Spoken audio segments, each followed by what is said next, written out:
السلام علیکم ورحمۃ اللہ وبرکاتہ۔ الحمدللہ رب العالمین والصلاة والسلام علی سید الانبیاء والمرسلین وعلی آلہ وصحبہ اجمعین، اما بعد۔ سامعین و حاضرین اور دور دراز سے آئے ہوئے مہمان گرامی، آج کے اس پروگرام میں میرا جو موضوع ہے وہ ہے سماج کی تعمیر میں طلبہ کی ذمہ داریاں۔ طلبہ کسی بھی قوم کا سرمایہ ہوتے ہیں، یہ سماج کی ریڑھ ہوتے ہیں۔ قوم کی ترقی و تنزلی میں ان کا بنیادی رول ہوتا ہے۔ یہ اپنے ذات میں مجسم خیر بھی ہوتے ہیں اور اپنے عملوں کی ڈر سے سرتا بخشر بھی بن جاتے ہیں۔ ان کے ذریعے کسی سوئے ہوئے انقلاب میں جان ڈالی جا سکتی ہے اور شر و تخریب کے فتنوں کو بھی بٹایا جا سکتا ہے۔ یہ تخریب کے زور آدمیوں کا رخ بھی موڑ سکتے ہیں اور اصلاح کی باتیں بہاری بن کر سماج کی جنت نظیر بھی بنا سکتے ہیں۔ تاریخ شاہد ہے کہ طلبہ نے قوم و ملت کے لیے وہ کام کیے ہیں جو فوجی نہیں کر سکی ہے۔ فوجی سرحدیں فتح کرتی ہے۔ طلبہ فکر و نظر اور اخلاق و کردار کی بساط پر انقلاب کی تخم ریزی کرتے ہیں۔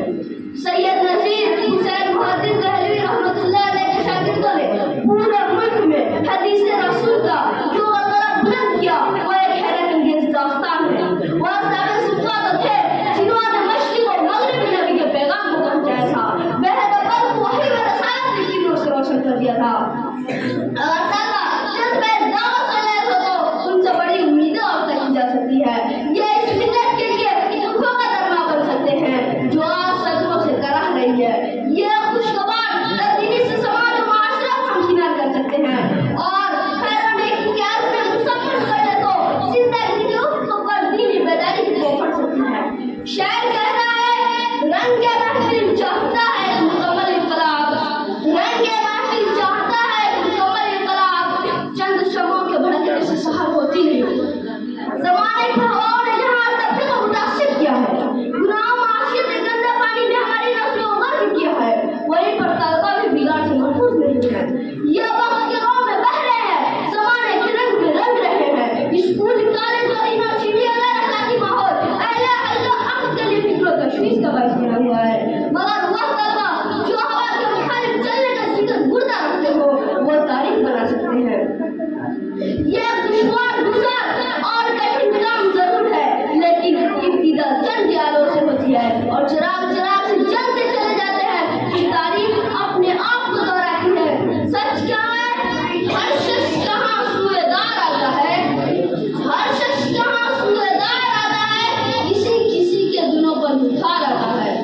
وہ طلبہ جو دل لگ آشنا رکھتے ہو، قوم و ملت کے غم کھاتے ہو، ان کو اپنی دینی فرض سے روشناس ہونے کی ضرورت ہے۔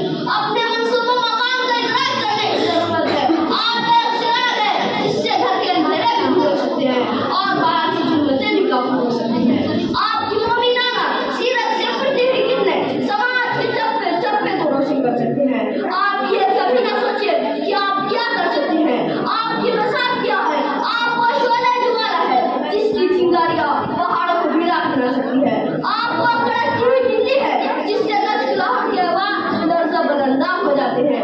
آخر وہ ایک بچی ہوئی تو تھی جو اپنی ماں سے کہہ رہی تھی امی ہم دودھ میں پانی نہیں ملا سکتے، اور عمر نہیں دیکھ رہا ہے تو کیا ہوگا، اللہ تو دیکھ رہا ہے۔ یہ دعوتی روح اور طلبہ میں بیدار ہو جائے تو ملت کی تقدیر سنور سکتی ہے۔ افراد کے ہاتھوں میں ہے اقوام کی تقدیر، افراد کے ہاتھوں میں ہے اقوام کی تقدیر، ہر فرد ہے ملت کے مقدر کا ستارہ۔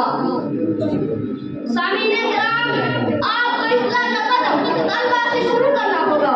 ان کو بتانا ہوگا کہ زندگی چند روزہ ہے، ہم اس دھرتی پر وقت گزارنے کے لیے پیدا کیے گئے ہیں۔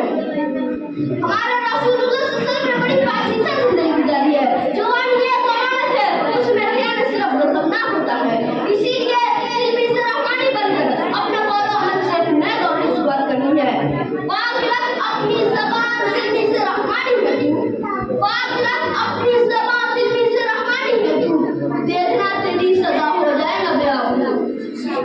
ہماری کوشش ہے طلبہ میں جنسی بے رحمی اور غیر اخلاقی ماحول سے پاتی ہے۔ ورثہ کے غفلت کا ہمیں کفارہ ادا کرنا ہے۔ یہ پھولوں کا سیر نہیں، کانٹوں کا بستر ہے۔ لہٰذا تحریت کی تناسیب کے لیے تیریات کا حل دکھانا ہوگا۔ نسل پرستی اور بے دینی کے سوراخوں کو بھی ہم بند کر سکتے ہیں۔ نشہ ناصر کی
جو زندگی تمام شعبوں کو اپنے لپیٹ میں لے لے گا. اس شہر سے ہدایت چاہوں گا ہفتہ کی سوچ جس سے ہو تسکین میں تیروں تک کروں گا. تو اگر سمجھے تو تیرے پاس وہ سامان بھی ہے. ہمارا السلام علیکم.